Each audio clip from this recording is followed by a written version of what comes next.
Hello everyone. आज मेरा एक और छोटा सा टॉपिक है। प्रेगनेंसी में कब सोनोग्राफी कराएं, अल्ट्रासाउंड कराएं और कब खून की जांच कराएं। तो सबसे पहले हम ये जानेंगे कि प्रेगनेंसी पता कैसे चलेगी। ऐसा प्रेगनेंसी अगर पता चल गई तो नॉर्मली लोग इस समय घर पे ही चेक कर लेते हैं। जो यूपीटी रहती है, जो प्रेगानी जो कराते हैं, तो उसी से चेक कर लेते हैं लोग। तो इसमें क्या होता है कि अगर आपको पता चल जाए कि दो लकीरें दिख रही है तो आप समझिए कि आपकी प्रेगनेंसी कन्फर्म है। लेकिन हम इससे नहीं मान सकते कि प्रेगनेंसी कन्फर्म है। इसको आपको अगर पता चल जाए कि दो लकीरें आ गई तो आपको डॉक्टर के पास जाना है। जो भी आपके फिजिशियन अच्छे हैं उनके पास जाने के बाद आपको दिखाइए। तो वो लिखे अल्ट्रासाउंड। अब इसमें बात आ जाती है अल्ट्रासाउंड कब कराना है और खून की जांच कब कब करानी है और इससे फ़ायदा क्या रहता है। अब अल्ट्रासाउंड से अब इसमें ये फ़ायदा हो जाएगा।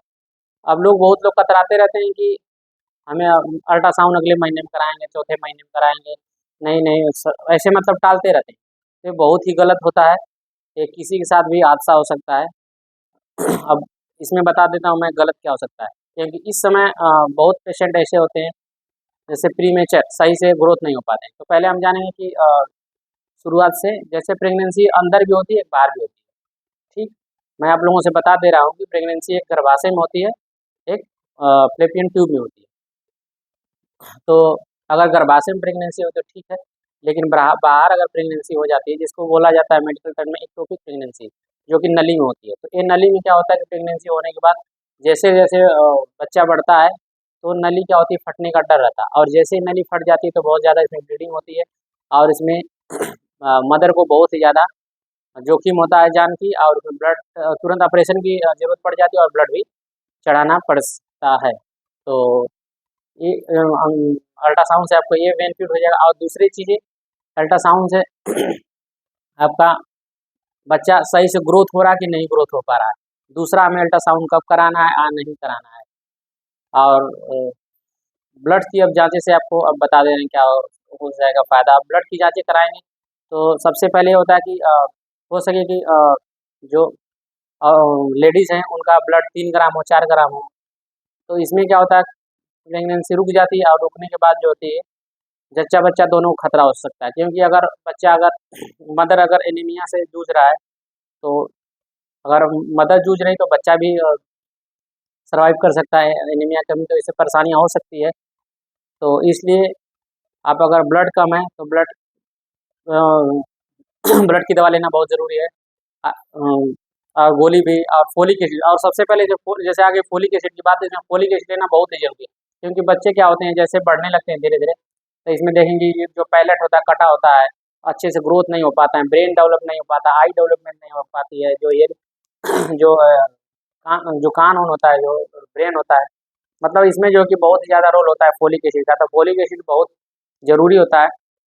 तो आप और इससे ये भी पता चल जाएगा कि जैसे बहुत मदर ये होती है कि जैसे तीसरे चौथे महीने में बच्चे क्या होता है खराब हो जाता है और फिर एबॉर्शन हो जाता है। तो इसमें ये होता है कि जैसे ब्लीड होने लगी, ब्लीड ब्लीड होने के बाद ब्लड आते आते आते पूरा बच्चा ही खराब हो जाता है, इसमें रुक नहीं पाता। तो इसमें क्या होता है हार्मोनल डिसबैलेंस हो जाते हैं, जैसे शुगर का बढ़ जाना। शुगर बढ़ जाएगा तो भी दिक्कत हो जाती है। क्योंकि अब ये मत आप सोचिए कि हमें नहीं शुगर हो सकता है, मेरी उम्र कम है। बीमारियां किसी को पूछ के नहीं आती, कभी भी किसी को बीमारी हो जाती है। तो और उसके बाद थायराइड, थायराइड का जो कि बहुत ही ज़्यादा रोल होता है इसमें प्रेगनेंसी में। तो थायराइड आप देखेंगे कि थायराइड कम भी हो सकता है और थायराइड ज़्यादा भी हो सकता है। तो थायराइड अगर ज़्यादा बढ़ता है तो इससे भी बच्चे खराब होने की शंका ज़्यादा है, संभावनाएं ज़्यादा रहती है। तो ब्लड चेक और अल्ट्रासाउंड ये सब बहुत ही ज़रूरी होता है। और साथ में आयरन की गोली और कैल्शियम की गोली ये भी बहुत ज़रूरी होता है।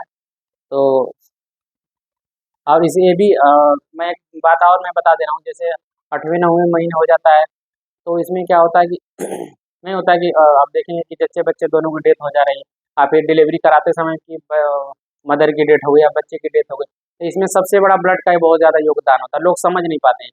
अब समझने का मतलब ये होता है जैसे ठीक है मैं बताया ना, यहाँ का रिलेशन ब्लड से आ जाता है। अब ब्लड मान के चलिए कि मदर को 6 है तो कहीं अगर जाएंगे तो ठीक है, आपका बिना जांच कराए वो डिलीवरी कराने लगे। जब डिलीवरी कराने लगते हैं लोग तो इसमें बहुत ज़्यादा जोर की ज़रूरत होती है। अगर मरीज के पास अगर ब्लड नहीं है तो जोर अच्छे से बनेगा नहीं। जब जोर अच्छे से बनेगा नहीं तो ग्रिपिंग सही नहीं हो पाती है। तो उसके क्या होता है कि जो पुश जो होता है, पुश सही से नहीं हो पाता, बच्चा बाहर नहीं निकल पाता है। और इसमें अगर मान के चलिए 6 अगर बच्चा हो भी गया, कैसे भी हो भी गया, तो अगर थोड़ा बहुत ब्लीड हो जाती है तो क्या होता है, मदर अनकॉन्शियसनेस हो जाती है, मतलब बेहोशी की हालत में हो जाती है, बीपी लो हो जाना, कोमा में चले जाना, तमाम तरह से दिक्कत होती है। तो सबसे पहले मेरा ये अनुरोध है कि आप लोग हाथ जोड़ के मेरा विनम्र है कि आप लोग जो कि जितनी औरतें हैं, सबसे पहले आप उनको जो भी आयरन की चीज़ें, अगर आपके पास पैसे की दिक्कत है तो आप चना गुड़, देसी उपाय, चना गुड़ आप जरूर खिलाएं, शरबत का घोल बना के पिलाएं, खजूर दीजिए, चुकंदर दीजिए। क्योंकि आप समझिए अपने लिए नहीं तो कम से कम जो आपके अंदर जो पेट में जो बच्चा पल रहा है उसके लिए आप जरूर खाएं, क्योंकि जो बच्चा पल रहा है वो आपका भी भविष्य है, हमारा भी भविष्य है। तो ये बहुत ही ज़रूरी है और इससे आपकी भी जान सेफ रहेगी और बच्चे की भी जान सेफ रहेगी। तो सबसे पहले आप लोग जो है कि ब्लड जो आपका है उसे हमेशा जो है कि कम से कम 10 से ऊपर है, कि प्रेगनेंसी कराने में भी आसानी रहेगी। अब बहुत लोग क्या करते हैं कि ठीक है पैसा नहीं, पैसा नहीं है, अब आ जाएंगे हमारे पास, अगर ठीक है मान के चलिए 5 ग्राम ब्लड है तो हम तो ऑपरेशन अगर करते हैं तो भी ब्लड देना कहीं भी जाते हैं तो आप जो है कि ऑपरेशन अगर करना है तो आपको ब्लड भी देना पड़ेगा।